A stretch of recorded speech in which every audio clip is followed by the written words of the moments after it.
Fala, meus consagrados, professor Wesley aqui, professor de História. Hoje nós vamos de História Geral, canal Papo Reto, e eu queria convidar você a aprender um pouquinho sobre revoluções inglesas. Cara, preste atenção. Quando a gente fala de revoluções inglesas, nós estamos falando diretamente do processo que vai desembocar lá na Revolução Industrial.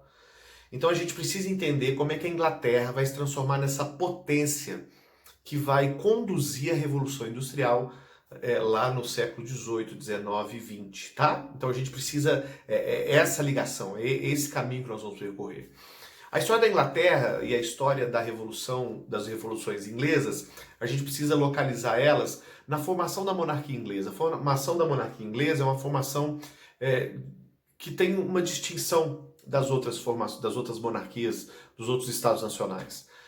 E a gente pode localizar essa distinção num documento chamado Carta Magna, que vai ser assinado por um rei chamado João Sem Terra, lá no século XIII. E esse documento é um documento que, de certa maneira, restringiu o poder do rei.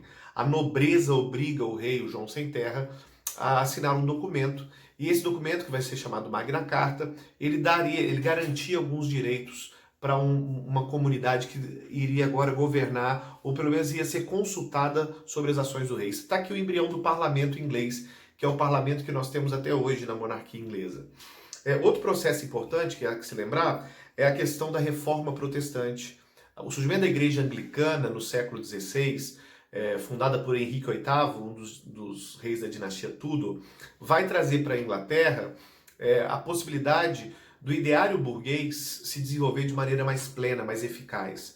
Você sabe que o catolicismo condenava de maneira muito veemente, né, o acúmulo de riquezas. A burguesia tinha na religião católica um entrave para o seu desenvolvimento.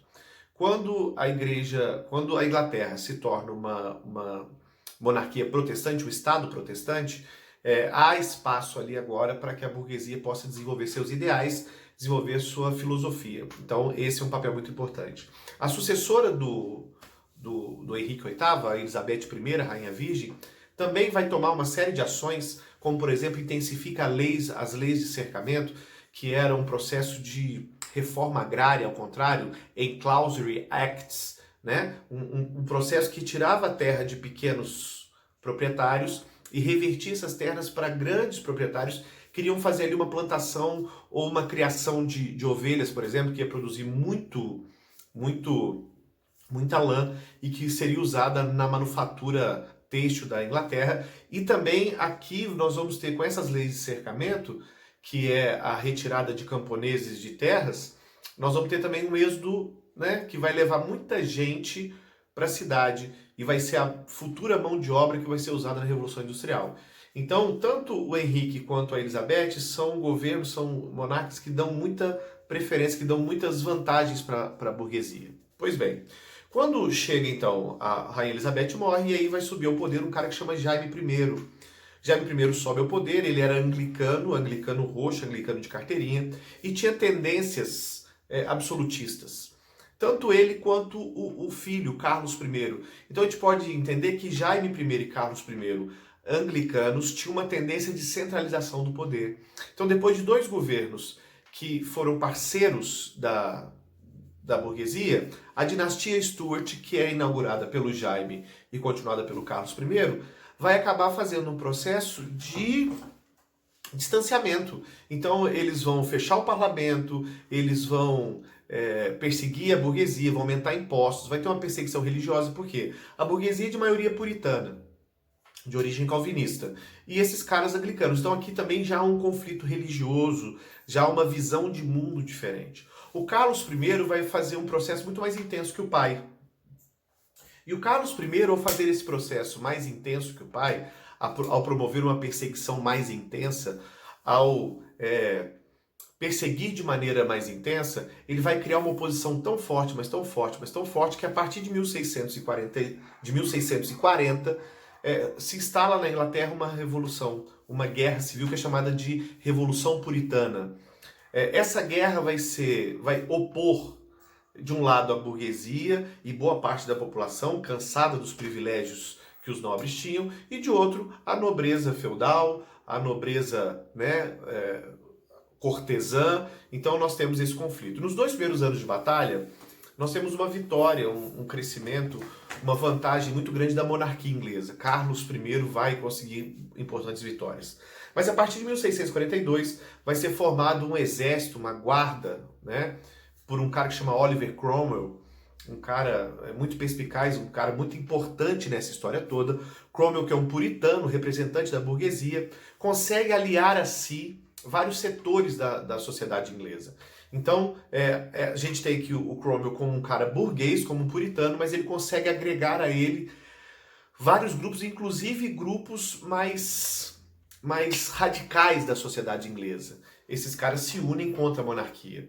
É importante falar também que nesse momento aqui, o Cromwell consegue montar um exército muito mais baseado no mérito, muito mais baseado na qualidade técnica do que no nome. Havia muita gente incompetente no exército real, porque nos exércitos reais a escolha dos comandantes, dos líderes não vinha pelo conhecimento, muitas vezes vinha pelo nome, pelo nascimento. E esse exército do Cromwell é um exército que está muito mais associado à capacidade de cada um. Então, inclusive, vai levar um nome, vai ser New Model Army, ou seja, novo modelo de exército, novo modelo de guerrear. E eles vão imprimir vitórias impressionantes. E quando chega em 1649, a Revolução Puritana acaba, Carlos I é capturado, ele vai fugir, vai acabar sendo capturado e vai ser decapitado em praça pública. Começa então aqui um período que a gente chama de República Puritana. Presta atenção, isso é muito importante, cara. Quando Carlos I é decapitado, é um momento histórico. Momento histórico por quê? É a primeira vez que um rei é decapitado por uma mão burguesa. Saca? Os reis eram tidos como pessoas quase divinas, né? Os reis eles estavam num outro patamar. Então agora essa divindade foi desafiada, essa divindade foi colocada abaixo. O Cromwell começa o seu governo em 1649, é uma república, o período da República Puritana, e o Cromwell logo vai começar a receber e enfrentar muitas revoltas. Por quê? Porque haviam grupos que haviam se associado a ele para poder vencer o rei, que agora começavam a contestar as ações que ele tomava. Por quê? Porque dentro desse grupo, dentro desse bojo, dessa união, dessa conjuntura que foi feita para vencer o rei, haviam grupos que ansiavam por mais reformas, por reformas mais profundas. E a gente tem que destacar aqui 2 grupos principais, os diggers e os levers, que são os escavadores e os niveladores, que são caras que queriam reforma agrária, queriam igualdade social, queriam igualdade econômica. E, cara, presta atenção, a gente está falando de uma revolução burguesa. O burguês não quer dividir terra, velho. O burguês não quer igualdade social. O burguês queria pagar menos impostos, o burguês queria um Estado que favorecesse o seu desenvolvimento financeiro, o burguês queria um Estado com menos intervenção estatal e mais poder na mão das pessoas. Ou seja, nesse momento aqui, inclusive, a gente tem um embrião do iluminismo. O John Locke está aqui participando desse processo. O John Locke, que é o pai do liberalismo, né, cara? O famoso John Locke, do empirismo, ele está aqui, dentro desse processo, está enfiado aqui nesse processo de revolução. Então, o Cromwell, ele fecha o parlamento, se auto-intitula Lorde Protetor da Inglaterra e vai imprimir um governo de repressão. Vai matar muita gente, vai prender muita gente, ele vai extinguir. Ou seja, fica demonstrado claramente nesse processo do governo do Cromwell, a partir de 1643, de que realmente a Inglaterra passa por um processo e um governo burguês, que vai atender aos interesses da burguesia. Saca? Muito bem. Talvez o ato mais importante do Cromwell durante esse período seja os atos de navegação. Grava isso. O que foram os atos de navegação? Um conjunto de leis que promoveu na Inglaterra um fomento econômico, promoveu para a Inglaterra um desenvolvimento econômico muito grande. Em que se consistia os atos de navegação? Basicamente, todos os produtos, todo o comércio inglês teria que ser feito agora em barcos ingleses, em navegações inglesas, em embarcações inglesas, ou na embarcação de origem do produto. Então, a Inglaterra vai comprar açúcar do Brasil. Ou o navio tinha que ser brasileiro ou português, nesse caso, porque nós éramos colônia ainda. Então, ou o navio tinha que ser português, ou o navio tinha que ser inglês. Essa ação do Cromwell, ela tem alguns objetivos principais. Primeiro, a gente tem que fortalecer a marinha. O Cromwell consegue entender bem claro que o comércio, ele necessita de infraestrutura, ele necessita de logística. Então era necessário ter uma marinha forte, era necessário ter uma marinha que pudesse ser muito forte. Agora ele tem a capacidade, ele tem a condição de construir essa marinha. Porque já que os produtos ingleses só seriam transportados por navios ingleses, havia demanda, certo? Havia procura agora por navios ingleses. Então, imediatamente, a produção de navios vai causar também um aumento na produção de empregos, né? Produzir navio não é... Segunda coisa que acontece é que o preço, ou pelo menos a margem de lucro da burguesia inglesa cresce. Porque agora não tem mais o atravessador. E ainda ele consegue enfraquecer o governo holandês, que era o principal transportador nesse momento. Era a grande Sedex, era o grande correio desse período, era a Holanda, ganhava muita grana fazendo esse processo, e isso vai colocar a Holanda em maus lençóis. Nós vamos entender isso daqui a pouco. A Holanda vai entrar em problemas muito grandes por conta desse processo aqui. Mas acontece esse ato de navegação, que favorece a Inglaterra muito nesse momento. Você vai ver que, volto a dizer, da Revolução Industrial. Quando a gente tiver a Revolução Industrial, a Inglaterra pode produzir muito porque ela consegue transportar muito, certo? Porque ela tem uma marinha, até hoje a marinha inglesa é extraordinária. Muito bem, o Cromwell morre em 49, o seu filho vai acabar assumindo, 49 não, perdão, o Cromwell vai morrer em 58, tá? O Cromwell acaba morrendo, quem assumiu seu filho, Ricardo? Ninguém é eterno, Oliver Cromwell acaba morrendo e o seu filho assume. O Ricardo não tinha a mesma perspicácia do pai, não tinha a influência do pai, não tinha o carisma do pai.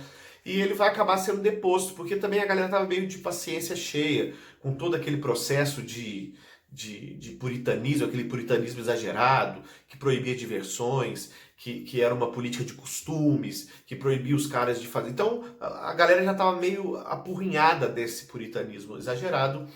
E também dessa ditadura, né? A República se transformou numa ditadura. Então a burguesia, o parlamento faz uma estratégia, traz de volta, que estava exilado na França, Carlos II, que é filho do cara que perdeu a cabeça, do Carlos I. O Carlos II ele faz um governo até de certa maneira moderado, ele não vai ter grandes problemas. Mas ele trazia consigo um problema em si, que era a questão católica. Ele era católico, um rei católico numa sociedade protestante. Até uma passagem interessante, o Carlos II, quando ele chega na Inglaterra e toma o poder, ele toma uma das atitudes mais controversas da história inglesa. Ele manda desenterrar o Oliver Cromwell e manda enforcar o cadáver, o esqueleto do Oliver Cromwell. E depois pega o crânio lá, a cabeça do morto, e coloca lá na porta do parlamento, para que fique claro que um regicida não é perdoado nem depois da morte. E o que sobrou do corpo foi enterrado num cemitério de criminosos, porque ele não perdoou o cara ter cortado a cabeça do pai dele. Mas o governo dele até que foi de certa maneira. Mas o seu sucessor, o Jaime II, esse sim, persona não grata. O Jaime II não tinha apoio nenhum, era um sujeito católico que havia feito um acordo, ele fez um pacto, um tratado com o rei da França, vai aparecer aqui o nome do tratado, e Luís XIV, né, L'État c'est moi, ou seja, o Estado sou eu, aquele símbolo do absolutismo, e nesse acordo eles determinavam que se apoiariam mutuamente, que se por acaso alguém quisesse tirar o Jaime II do poder na Inglaterra, a França mandaria forças para protegê-lo, e o contrário também seria verdade. Então essa ideia de forças francesas lutando em território britânico, a proximidade dele com a igreja, a questão absolutista, a sua oposição à burguesia, tudo isso gerou um mal-estar muito grande. E o Jaime tinha muito pouco apoio. O Jaime tinha tudo que não prestava para ser um rei da Inglaterra nesse momento. Então foi muito fácil articular um golpe, foi muito fácil articular a queda do Jaime. A burguesia, o parlamento, entra em contato com a Maria Henriqueta, que é filha do Carlos II. Ela é casada com um cara que chama Guilherme, de uma região da Holanda que chama Orange. Ele é príncipe da região dos Países Baixos, e eles oferecem para o Guilherme ser rei da Inglaterra, desde que ele estivesse sob a tutela, desde que ele estivesse sob o controle do parlamento. O Guilherme de Orange topa, eles vêm, Jaime cai como uma fruta podre, Jaime é defenestrado do trono, acaba exilado em Paris, de onde nunca devia ter saído, segundo os revoltosos. Guilherme de Orange, então, toma o poder naquilo que vai ser chamado de Revolução Gloriosa. Isso é a Revolução Gloriosa. Uma revolução que leva ao poder não só o Guilherme de Orange, mas leva ao poder de maneira efetiva, de maneira verdadeira, a burguesia, o parlamento. Porque o Guilherme de Orange e a Maria Henriqueta, eles são obrigados a assinar um documento que vai ser chamado de Bill of Rights, ou Carta dos Direitos, de 1689.